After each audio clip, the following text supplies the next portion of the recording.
Welcome everybody today to The Long Defeat, Cultural Trauma, Memory, and Identity in Japan. I'm Brenda Jordan with the National Consortium for Teaching About Asia. And we are very happy this morning to welcome visiting professor of sociology at Portland State University, Akiko Hashimoto, who is also a faculty fellow at Yale University Center for Cultural Sociology.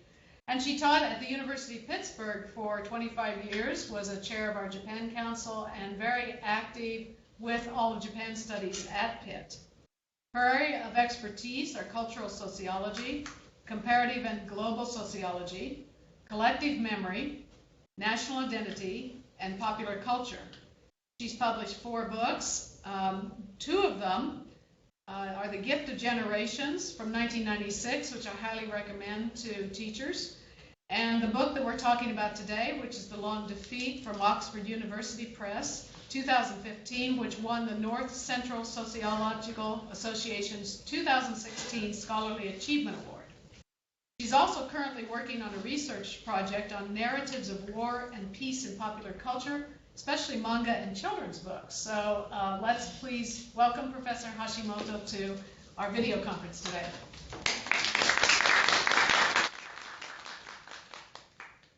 Thank you, Brenda, for that lovely introduction. Thank you for inviting me to talk with you today. I'm delighted to be here and to meet all of you and everybody remotely as well.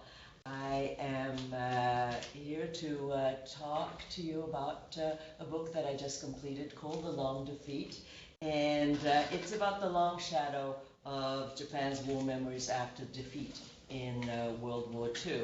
It's about coming to terms with the mass death, suffering, and the injustices of war. And it's also about redefining national identity in Japan in particular and in East Asia in general. I wanted to write this book because memories of war and its atrocities have become absolutely crucial, contentious issues in East Asia today, especially among Japan, China, and the Koreas. And my book goes to the heart of the divisive war memories that lie at the root of these escalating frictions and disputes about militarization, remilitarization, reconciliation, and nationalism, and the immense problems over apology, compensation, territorial disputes, all of which are at stake today. You've probably heard about these frictions and issues, controversies, especially around last year and the 70th anniversary of the end of the war.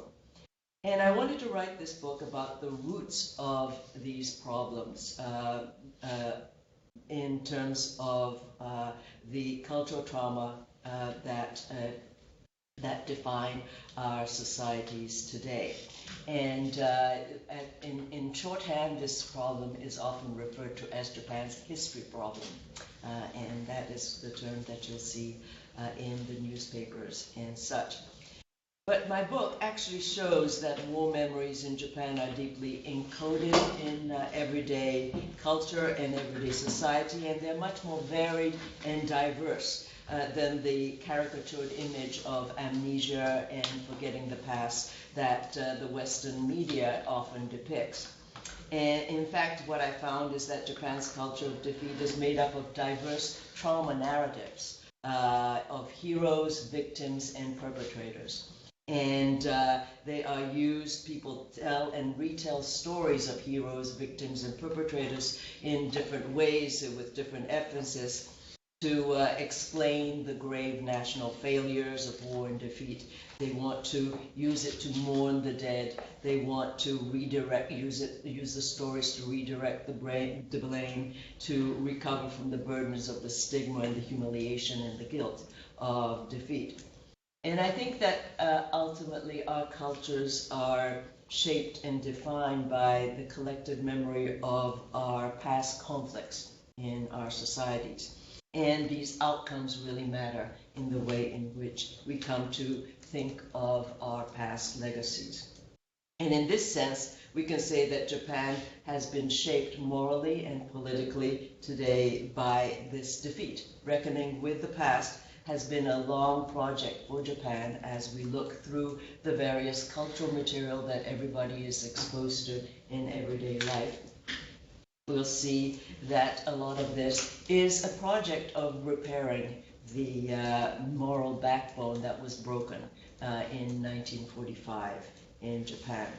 And so this book is about how people rise from defeat with various difficulties in different ways. Now, of course, Japan isn't the only country that deals with defeat, and it's a long shadow of national trauma. Of course, we know that Germany has had to do it twice in two post-war eras. Turkey, after the fall of the Ottoman Empire, post-Algerian War, France had to deal with a great deal of national trauma, of defeat, and so did the United States, especially in the South after the Civil War, and of course the Vietnam War. Some people have dealt with this by mythologizing the lost cause, which is what happened in the post-Civil War American South. Others responded by murdering the dead, which happened very much in post-World War I Germany. And then, and still others focus on the recovery from this defeat, recovery from the destruction and the devastation through radical reforms, which is what happened in post-Ottoman Turkey. Now, research on defeat, such as that by a German historian called Wolfgang Schivelbusch, tells us that nations suffering from defeat or conquest respond with persistent attempts to overcome the humiliation and the disgrace so that it can never happen again. That is what drives these societies. But I think different nations adopt different approaches to overcome that defeat. And so my book surveys how war and defeat have impacted and shaped Japan's post-war that is sedimented in its self-understanding today. So that's what this book is about. Let me start by introducing you to the city streets in post-war Japan. These are some streets from Japan in the 1950s and in the 1960s. If you'd been there, like I was, you would have seen people like these in busy commuter hubs, train stations, shopping malls, and places like that. As a child, going home from school every day through Shinjuku Station in Tokyo, some of you may have been there in the more recent times, you would have seen men like these. These are amputated, disfigured, middle-aged men wearing tattered military uniforms, showing their missing arms, artificial legs, glass eyes, and other disfigurements. Some are sitting on the ground, keeping their heads bowed. Others are playing very amateurish tunes on their accordions or harmonica. And you will find that these men, you would have seen that these men were actually veterans of World War II.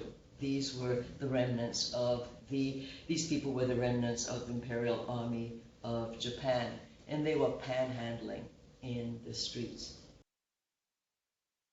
So we, the post-war generation of Japan, grew up seeing many traces of war like these. Sometimes we saw the misery of war in plain sight, like these veterans. Other times we overheard stories in our families, in our neighborhoods, and these would invariably be stories about the air raids or family members who died or properties that were destroyed and so forth. And as children, you know, in this environment, we didn't know how World War II came about. We didn't quite know what to make of it, but we understood that something really dreadful had happened. We understood that this was the single most destructive and frightening ordeal that our parents and the grown-ups had experienced. Something irrevocable can happen in life and have long-lasting effects on you. So these are the early images and the perceptions that, that powerfully colored and shaped our understanding of the war and defeat as a national trauma.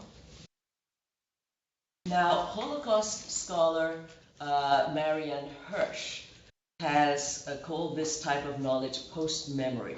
It's an imagined understanding of trauma by people who didn't experience the war itself, but grew up deeply influenced by it.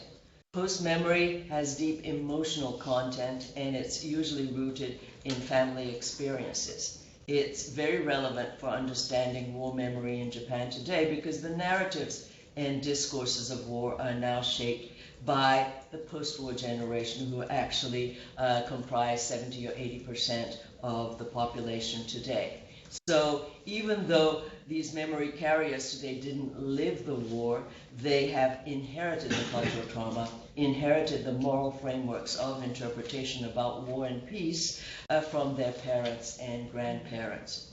And these carriers of post-memory are the politicians and the public intellectuals today. They are the business leaders, teachers, academics, intellectuals, lawyers, and activists who are deeply divided about how to describe, how to interpret, and how to morally evaluate the Asia-Pacific War, just as their parents and grandparents were also divided. Memory carriers of the post-war generation don't even agree on the name of the war. It's that complicated. The name of the war during the war was the Greater East Asia War. That was how the military society decided to call it. It has a very imperialist ring to it.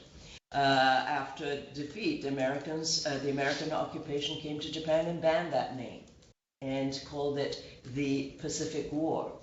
This name, the Pacific War, the American name of the war, is very much rooted in the Cold War.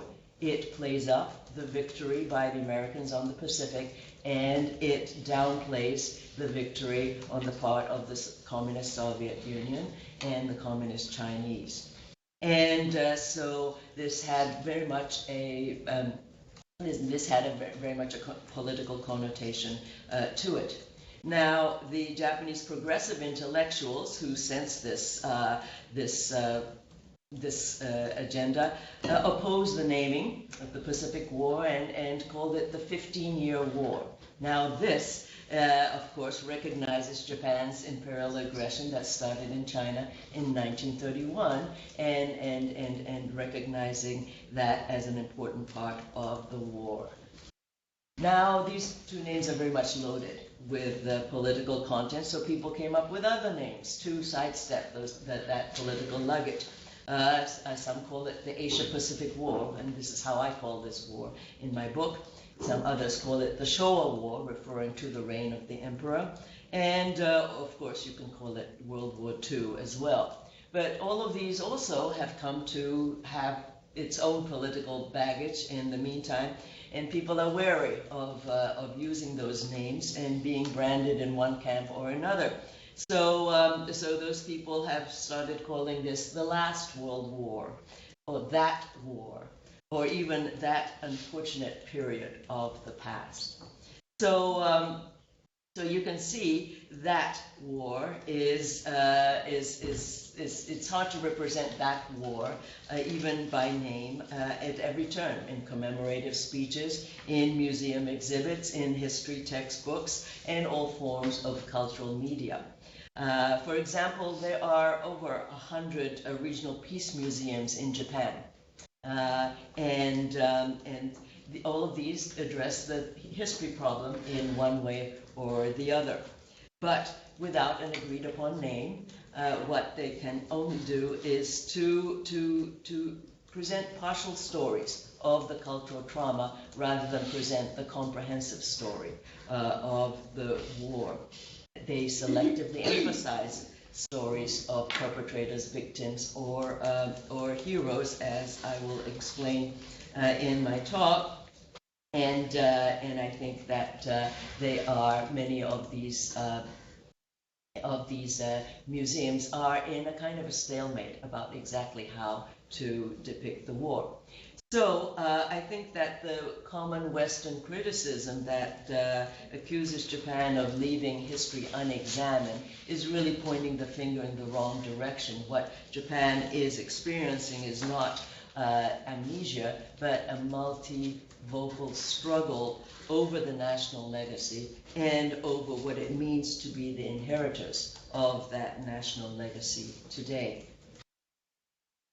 My book traces these polyphonic, diverse, and conflicted memories that are passed on from generation to generation, especially over the last 30 years. Why do memories of national trauma remain so relevant to culture and society long after the event?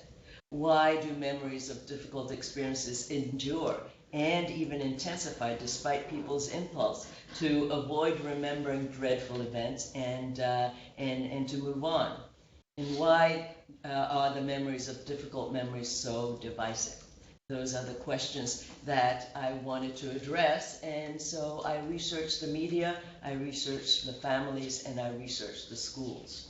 And looked at 19 different types of cultural material, from autobiographies, memoirs, letters to the editors, newspaper editorial, political speeches, documentaries, textbooks, manga, animes, blogs, public opinion surveys. I overdid it, I think. And today what I want to do is to introduce you to my findings through the use of films and also some of my ethnographic work and interviews. So before I move on to tell you about the narratives, I want to give you some of the backgrounds of the war, which you may already know about, but I want us to have some of this information about the war itself, the background of the war itself, so that we can understand the moral sentiments and the moral aspirations and apprehensions of the post-war Japanese in concrete context. The World War II was a total war, as you know, that claimed 60 million lives. It's important to remember that in a total war, there are many civilian casualties. And there were enormous casualties in many countries, especially the Soviet Union, which had the largest casualties, 25 million people. The Chinese, there were 15 million, estimated 15 million Chinese died in this conflict. In Europe, of course, the Polish and the Jews suffered most, as did many others. In Asia, the death tolls were about 20 million people, and of them, about 3 million were Japanese. And those were fewer than the German deaths. But those German and Japanese deaths were far larger, much larger than those of the British and the Americans. On the Japanese side, 6 million soldiers were mobilized, and the death rate was very high. Japanese soldiers' death rate was 38%, which was higher than the German soldiers' death rate and 19 times higher than the American soldiers' death rate, which was 2%. And that's because Japanese soldiers fought across the vast Asia-Pacific region from North China to the South Pacific, expanding its reach far beyond reason. And by the end of the war, supply lines for food, for medicine, for ammunition were all cut off by the Allies. This meant that somewhere between 60 to 70% of Japanese soldiers died from starvation, disease, and abandonment, not from combat, not from warfare. And only half of those remains scattered across this wide, vast area of Asia. Only half of them have been repatriated. The rest are still scattered throughout the region. So you can imagine there's been no closure for a vast number of Japanese families. So these are some of the numbers that we need to bear in mind as we look at the cultural stories that describe the moral characters of the participants of this war. Another historical background to remember is that after surrender in 1945, Japan was occupied by the United States for 7 years and underwent a great deal of social reforms, economic reforms, from governance to law to education under the American occupation. And during this time, Japan's perpetrator guilt for the war was also defined explicitly at the Tokyo War Crimes Tribunal that took place from 1947 to 1950, and also other regional tribunals that took place around Asia. The Tokyo trials indicted and executed Japan's military leadership for committing crimes against peace and other violations of war conventions. Tojo was hanged as a result of the Tokyo trials.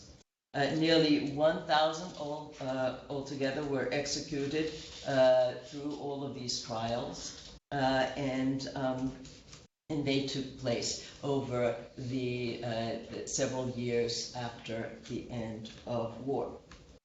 But what we need to remember is that these the Tokyo tribunals and other war crimes trials in Asia had two major problems. One is that they overlooked the possible guilt of many others in the military, in the bureaucracy, in the government, in business, and most controversially, the emperor. The second problem that these tribunals left behind was that only the losers' war crimes were tried, not the victors' war crimes. So the impression remains that this was victor's justice, that had something missing in its wake. So these problems set the stage for the long-term divisions that emerged in Japanese society over who was guilty and who was responsible for the war. And it's these fissures that continue in Japanese society today. So let me describe the three trauma narratives that I found in my data as three typologies that emerged over time. They are different in the interpretations of the relationship between winners and losers. They are different also in terms of the meaning they assign to loyalty to the state and sacrifice for the state. They're also different in terms of the obligations of the living to the war dead. These trauma narratives that compete in shaping the legacies for future generations today are the heroic narratives, victims narratives, and perpetrator narratives. The heroic narratives are about the fallen heroes who fought and died very bravely in a bad war that was not of their own choosing. They are heroes. The victim stories are about victims who suffered pain in a brutal war and paid a very heavy price. They're largely innocent people. And the perpetrator stories are about perpetrators who waged a violent imperial war that inflicted a great deal of suffering in Asia, and these are guilty parties in the war. So as you can see, the stories ascribe different moral characters to these protagonists, and they differ in the moral evaluations of the war. They assign different blame and responsibility about the war to the heroes, victims, and the perpetrators. And these stories are preoccupied in different ways about national belonging, about suffering and mourning, healing, and the redress of injustices. So these are the narratives that I want to talk about in a little more detail now. The story of fallen heroes who bravely fought and died in a bad war. These are stories that are concerned with generating positive meaning from the war and looking for the positive consequences of the war. They are ameliorative narratives. They use heroic frames to show and elicit positive sentiments and values. The war dead here are always brave, and innocent and selfless. Their sacrifices for the country were noble, and so they were noble so that we can say that they didn't die in vain. And their sacrifices were, of course, for the greater good, and we, the post-war generation, are meant to feel indebted to these fallen heroes. These stories are used often by conservative politicians, media editors, reactionary novelists, writers, and public intellectuals. What you see on this slide on the left side in black and white are the historical pictures of the battleship Yamato. That's the largest battleship ever built that sank in a suicide mission. One of the officers of the battleship Yamato, that's the second picture of that young man there, survived and wrote about the anguish of the men who knew that they were sent on a suicide mission, and this is a battleship that carried 3,000 men on this journey with no return. Other pictures are those of kamikaze pilots before their suicide missions. We know that these suicide missions were an important part of the lore of the war, but also want to remember that only 15% of those missions succeeded. So the rest of them died very much without any success in their mission. On the right side, in color, you see the reproductions of these stories, reframed in heroic terms. On the top, you'll see the story of Yamato from 2005, depicts the patriotic Navy men who sacrificed themselves for the lost cause. The second film there that I have on the slide is about Yamamoto Isoroku. This film is from 2011, depicts the story of the admiral who opposed the war but nevertheless masterminded the attack on Pearl Harbor. And the last one is called The Eternal Zero. This was a bestseller as a novel that was turned into a film in 2013, a fiction that valorizes the kamikaze pilots who are honorable men of integrity who are caught in a bad situation. It might surprise you that these heroes are all not depicted as warmongers, but they are depicted as peace seekers. They opposed the war, but they were powerless to stop it, and they all die in the end. The variants of these stories are all stories of what you might call the fortunate fall, claiming that somehow these selfless sacrifices of the heroes made possible the peace and prosperity that we enjoy today. They are narratives that give positive meaning to the death so that we can feel elevated and dignified, more dignified about the war. So this is the first narrative. The second narrative is about the victims who suffered enormous pain in a brutal war and paid a heavy price. These stories focus on empathy with the suffering of the little people. These are stories mostly of women and children who suffer enormous pain in a brutal war and pay with their lives. They emphasize a vision of catastrophe, an unmitigated tragedy of epic proportions. They emphasize the carnage, destruction wrought by a ferocious military that carried out a meaningless slaughter. It's important here to realize that the victims are mostly Japanese people, not Asians outside of Japan.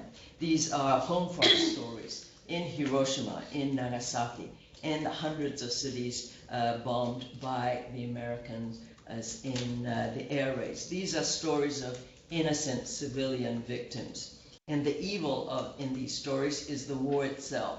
That causes enormous suffering, and the people to blame in these stories, the guilty parties, are the Japanese elites, the Japanese military and state leadership, who misled the Japanese people to war, and not the Americans or the Chinese. And these stories are anti-war, anti-nuclear weapons, anti-military, and anti-state. These stories are ubiquitous in family stories, in oral histories, survivors' testimonies, children's stories, popular culture stories, and of course the stories of air raids and the atomic bombings.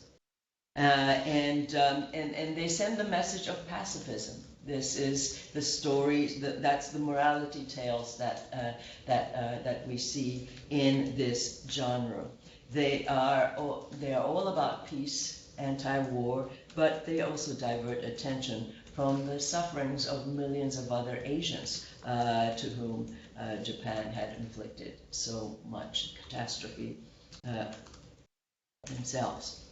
On the left side, what you see in black and white are the historical pictures of Hiroshima after the devastation. On the right side, in color, you see some recent iconic anime productions and films about Hiroshima and the air raids. There are very well-known iconic stories that are also autobiographical, and they're comparable in popularity to the Anne Frank's diary that are used all around the world, and they're used regularly for peace education in Japanese schools, which I'll talk about a little later on.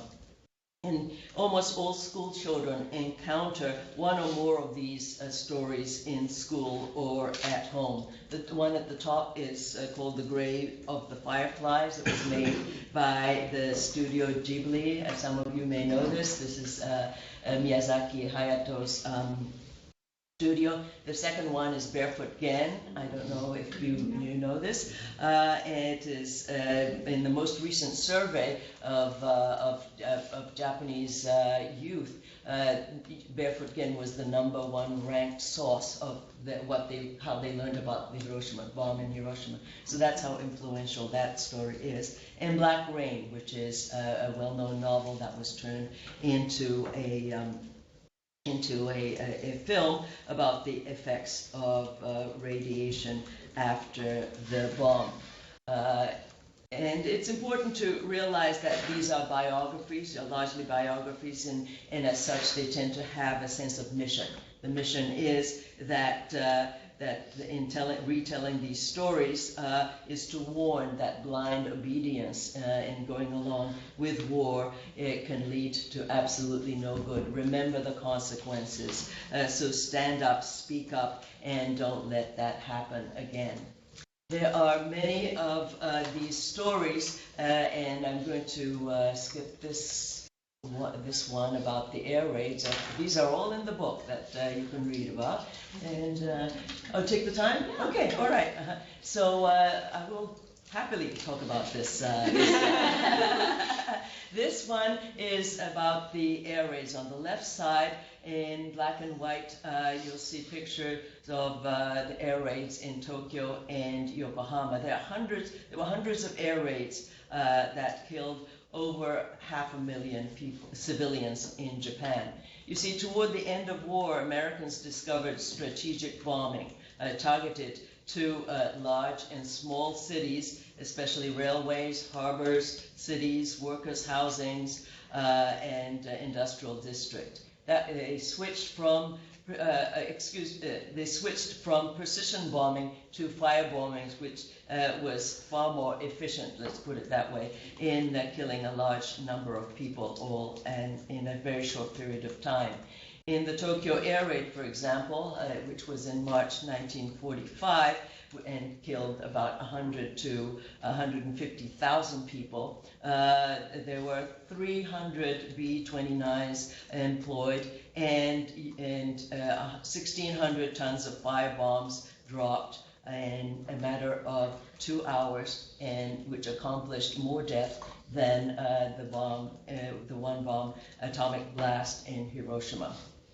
So that's how effective these stories were. These bombings were. On the right side, you find biographical stories of families destroyed by air raids and oppressed by the totalitarian regime at home. Typically, these stories go through multiple cycles of reproduction in different media. For example, one of these stories here starts as a manga. That is the cartoons that children can buy in hard copy. That would then be turned into an anime film, which will then be turned into popular songs that become that are circulated in among young people, and then finally showed on television on anniversaries, and then used also in schools in the classroom, especially for peace education. So these films and stories have many lives through different cultural media. The victim narratives here are on top, one called Kabe in 2008, about a family of a political dissident opposed to the war, and he was tortured and killed by the police. This is a story of the vulnerable family that barely survives the war after the breadwinner's death. The second one here is in the corner of this world. It's about a woman who survives the hardship of war very bravely, loses her hand in an air raid as she was trying to rescue a girl. The third one is called The Song of the Sugarcane Fields. It's another story of a family broken up and destroyed by war. And this is the protagonist is a loving father who's killed in the end by the Japanese military superior because he refused in order to kill an American POW. So these are the stories, some examples of stories in the victim narrative. The third one is a story of perpetrators, the dark descent into hell. In contrast to the first two, these stories emphasize Japan as victimizers who carried out an imperialist invasion and exploitation in China, Korea, and Southeast Asia. These perpetrator stories emphasize the harm that Japan inflicted in Asia.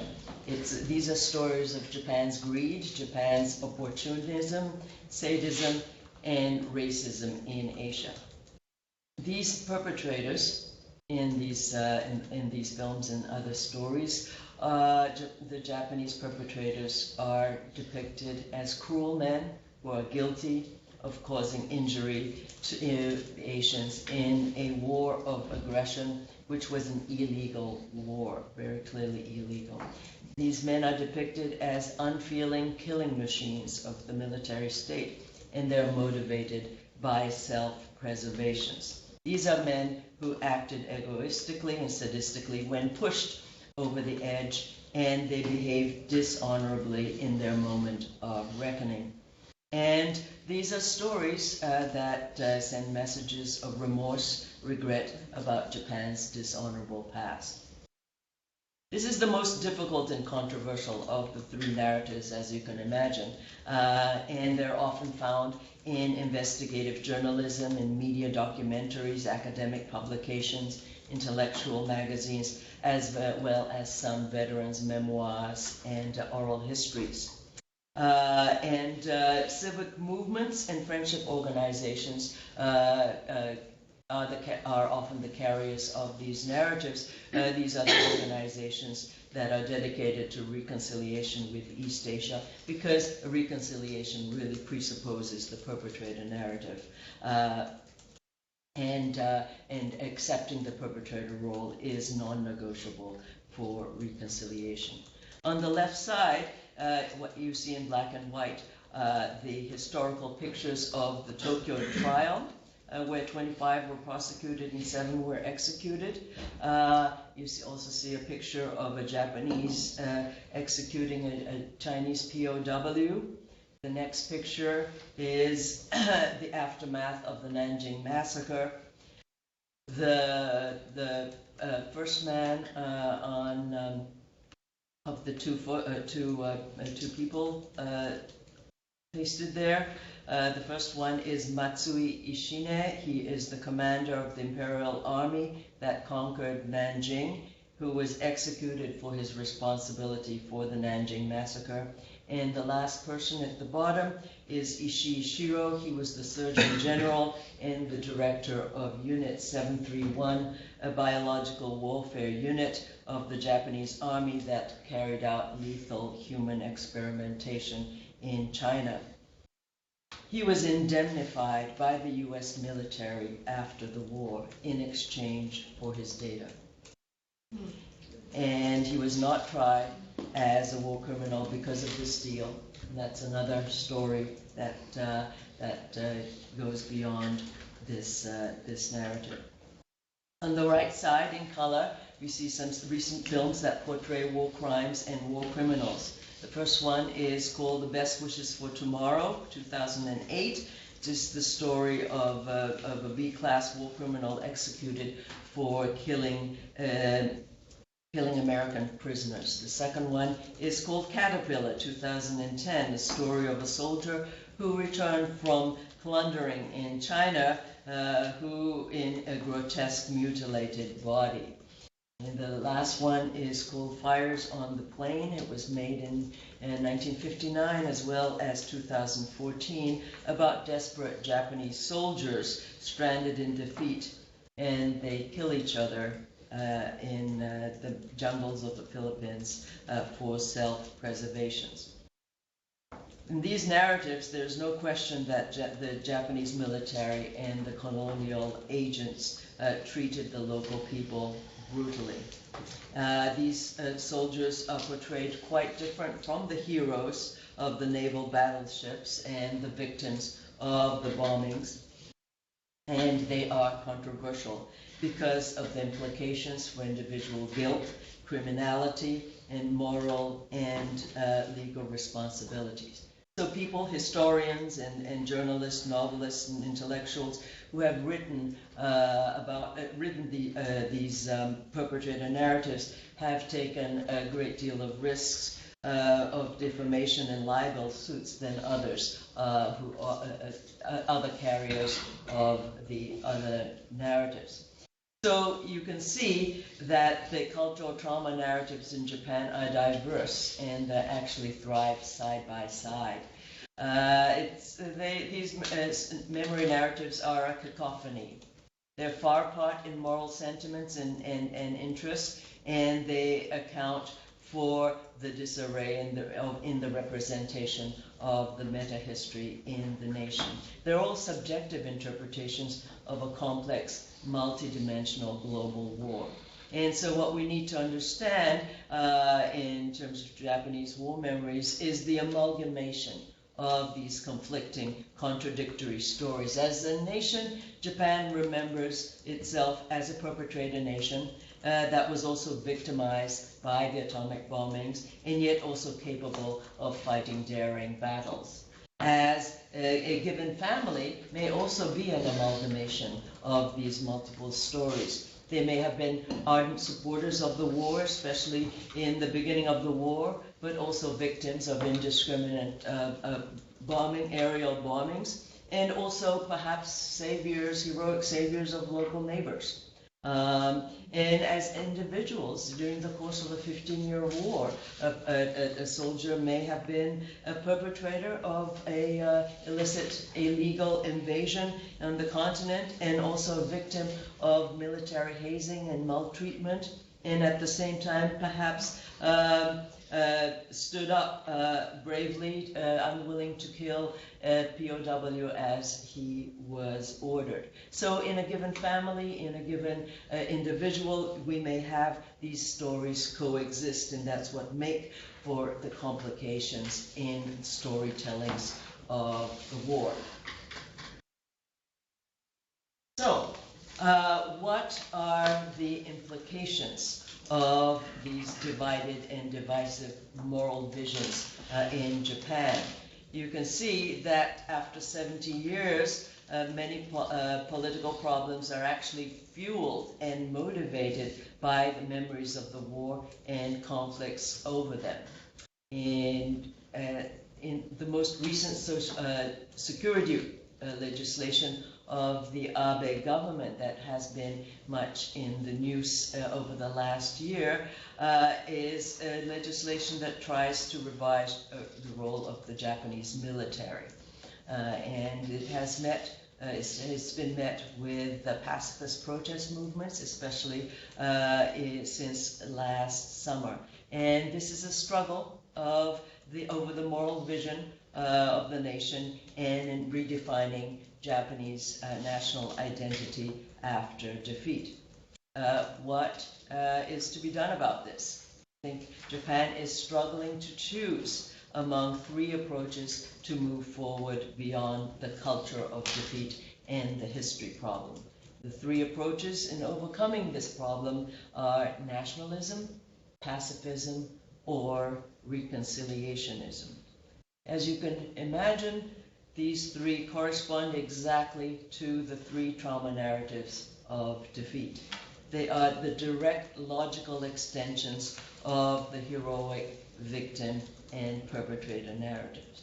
The nationalist approach is to overcome dark history by promoting military strength rather than regional reconciliation. It focuses on national belonging, national attachment to the historical communities. It claims our social identity should be based on our historic and traditional heritage, and that is how we should be moving forward. The pacifist approach is to overcome dark history by becoming anti-military, an anti-nuclear nation. Pacifism is part of the atonement of the war, and it is also a tool of healing from the war. There is a deep mistrust for the state as an agent that is capable of conflict resolution in a peaceful manner, and therefore banning all wars is the best way to try and ensure our human security. The third approach is the reconciliationist approach, which repents Japan's perpetrator past, and it focuses on the rapprochement in East Asia. Here, righting the past wrongs with apologies, with compensations, is crucial for better relations with in the East Asia region. And this approach actually crosses party lines. There are not just left and right in this camp, but many of the old war generation have advocated this, and as have some of the conservative political parties, and of course the political parties on the left. These approaches are quite different in their moral evaluation of the war and are preoccupied with different concerns and visions for the future in terms of national belonging, security, and justice. And Japan must ultimately find some creative compromises among these three approaches. The former adversaries of East Asia today face crucial choices for the future of the region. The mounting tensions are quite obvious among Japan, China, and Korea. And this isn't just about righting the past wrongs, but it's also about jockeying for position in the shifting geopolitics that owe to the rise of China. and the continuing belligerence of North Korea. And in this context, Japan's choices for national policy are complicated. But in this, we also must remember that nevertheless, in a globalizing culture of memory, national memories of war are no longer self-contained. They are borderless, and forgetting is no longer an option as it has been in the past. So the new international world of the 21st century demands that there be a more imaginative, creative way to break the logjams of historical grievances. And I hope that my book can contribute to this process in some way. And to that effect, I'm very glad that it will come out in Japanese translation in the next year. Now, let me talk now about the implications of this moral and political division on teaching about the war in the Japanese classroom. You knew I was coming to this topic, right? Okay, so what are some of the recent trends that I found in the Japanese classroom? I interviewed social studies and history teachers in Japan and also in Germany, and asked how they teach this dark, contentious history in their schools. How do these divided moral visions affect or impact the way they teach? How do they explain this past to the students? And how do they handle the politically explosive contents, the emotional responses of the young students, the various curricular constraints, the textbook constraints, and so forth? And what I found was that history education is one of the most contentious battlegrounds in Japanese education. You're not surprised.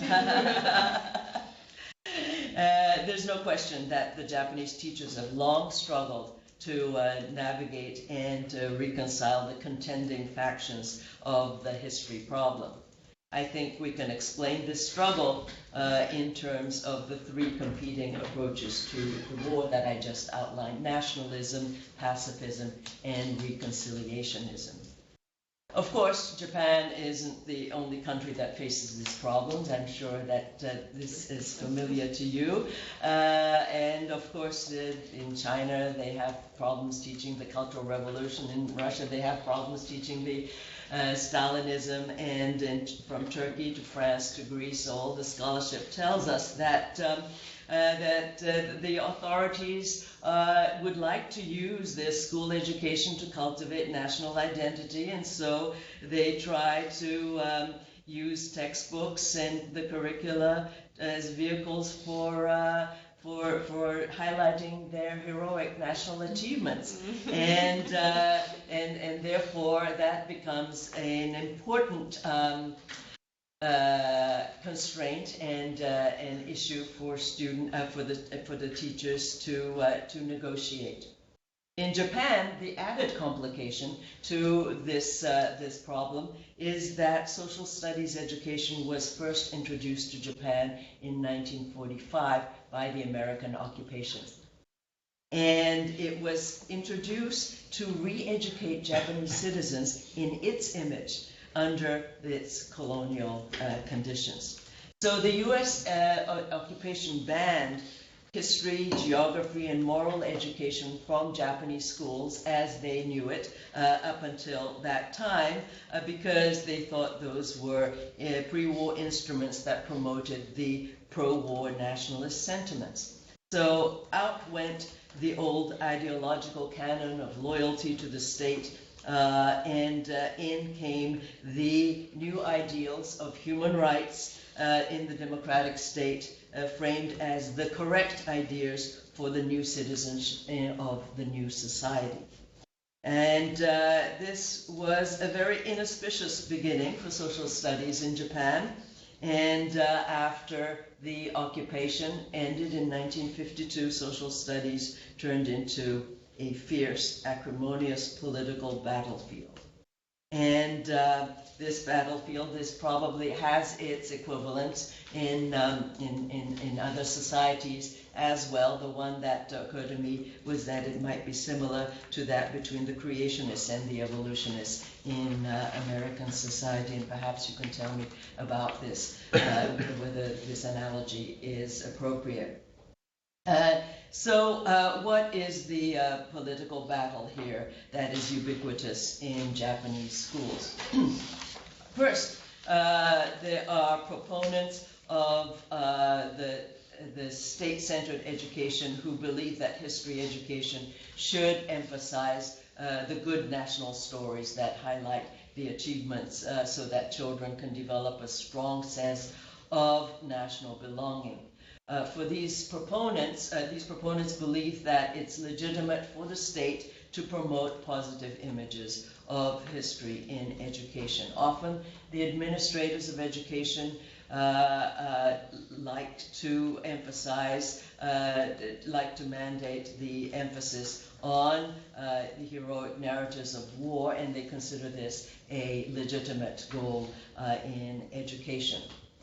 The second group are the proponents, usually comprised of teachers and the teachers' union, who believe that war history education should be first and foremost anti-war and anti-military. The teachers' union has long held fast to the slogan, "Don't send our students to the battlefront again." This is anchored in a deep sense of remorse for having taken an active role during the war in promoting patriotic education and valorizing the war, which ultimately led to many young people volunteering to sacrifice themselves to the state. So Japan's long-standing peace education owes much of its pacifist sentiments to the efforts of this group of people who believe that all war is evil, there is no such thing as a just war, and war only creates innocent victims, and it should be stopped at all means. The third group of people, they're also opponents of the state, also comprised of teachers and activists who believe that history education should be about historiography without any state interference. They emphasize that teachers have the right to teach the truth and that the students have the right to learn the truth. And so Japan's dark past should be taught, warts and all, including all of the inconvenient truths, like the colonial oppressions, wartime atrocities, the Nanjing Massacre, biological war experiment, Comfort Woman, all three Alls campaign, and so forth. And for these people, for these teachers, the perpetrator narratives are very important for reconciliation efforts. So these three views are not only at odds in terms of teaching accurate history, but also at odds in terms of teaching the values of critical history to the future generations. And I've mapped out these positions on this map as historical trends. The slide shows first, the dominance of the long-standing peace education in the curriculum.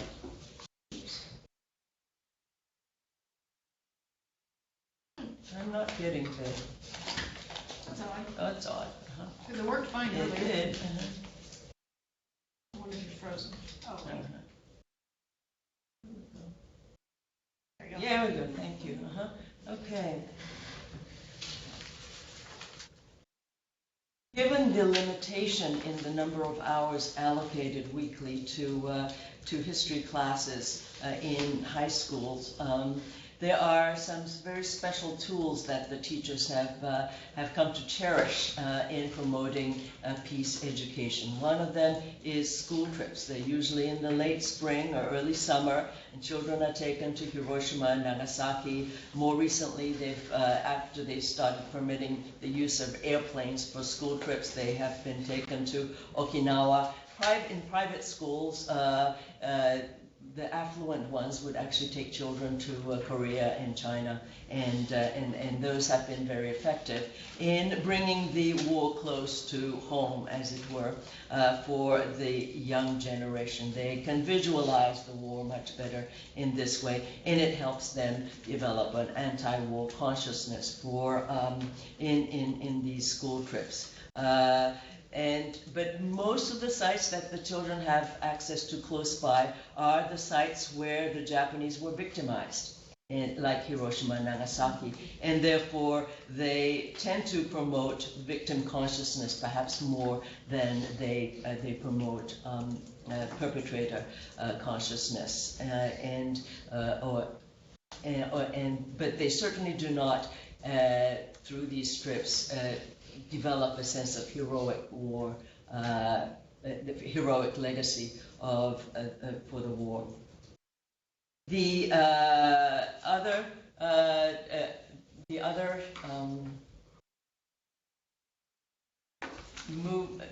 movement. Excuse me, I'm going back here. Another tool that is effective in peace education is the oral history homework that all kids have during the summer break. They're asked to go find somebody who experienced the war. Usually ends up being a family member.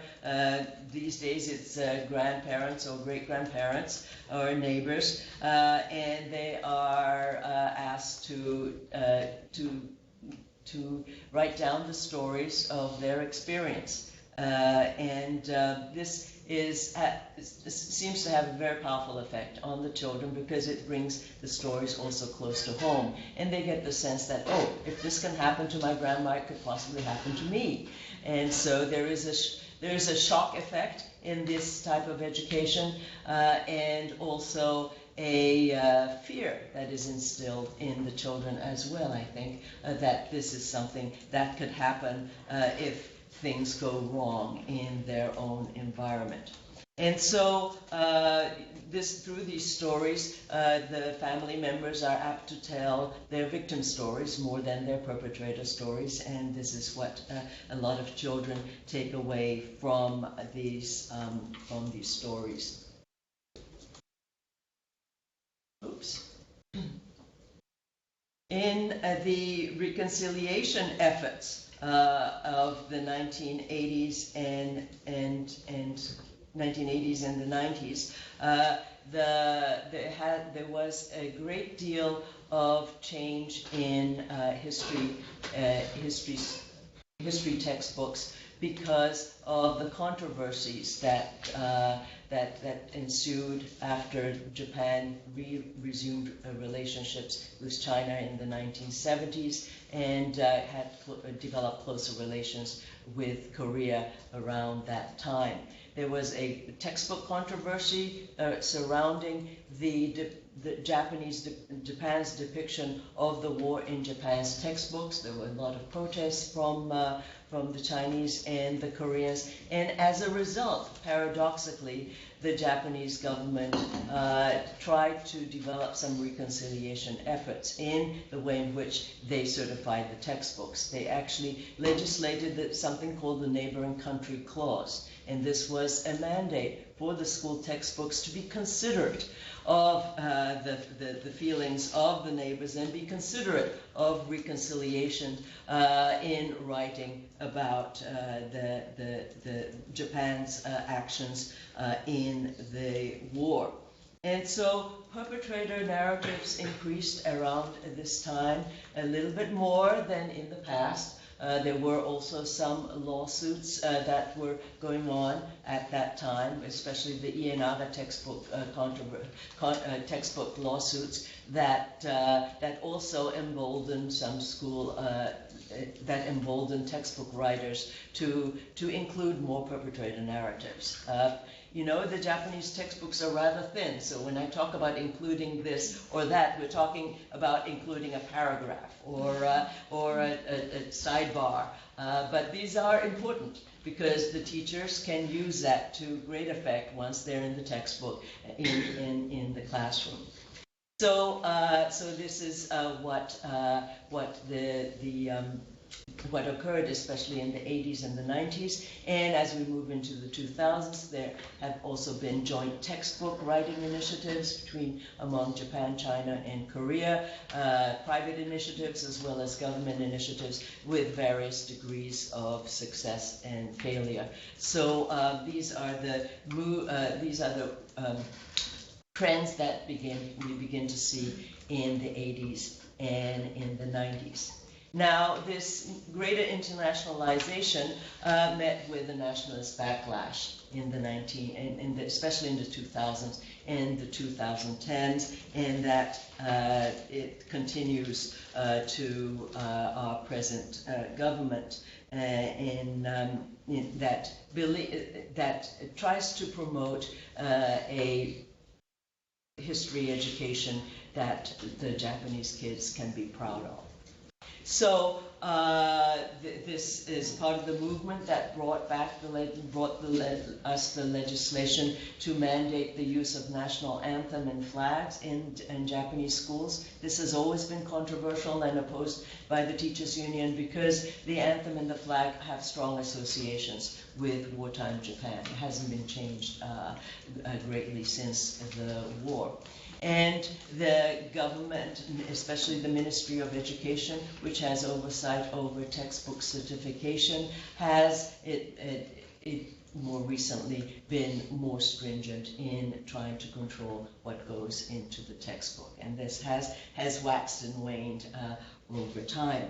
So these are the three waves the three trends that we see in Japanese education, especially at the high school level, which I researched for this book. So how do teachers address these problems? I asked them, what do you do? I mean, I see you're between the rock and a hard place. Well, they told me that they are rather innovative in the way in which they handle these problems. Okay, so the number of hours that are allocated to history education is too little to cover 2,000 years of history.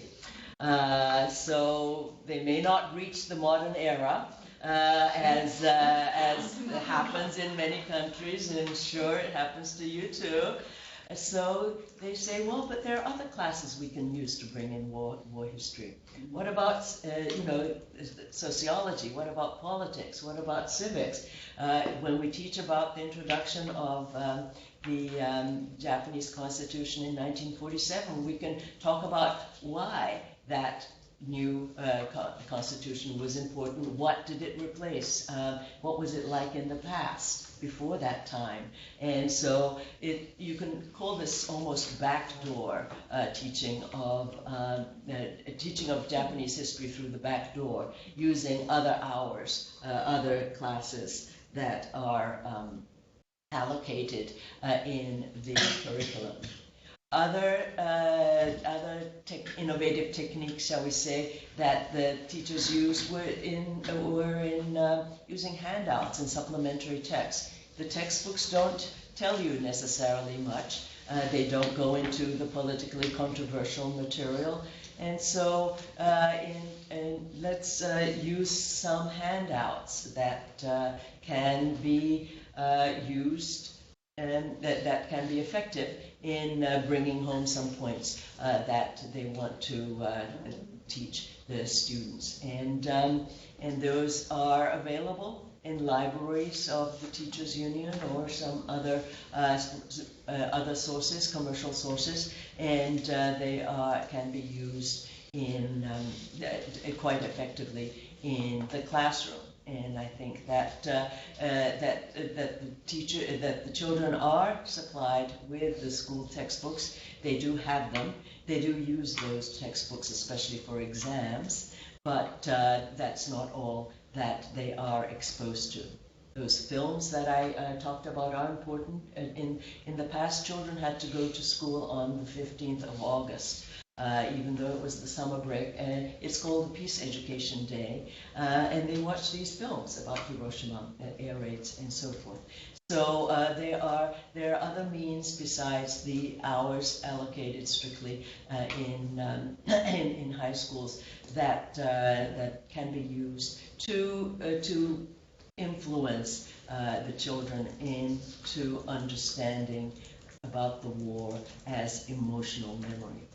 So there are many ways in which growing up in Japan you learn about the war, even if you don't know exactly which year Pearl Harbor was or which year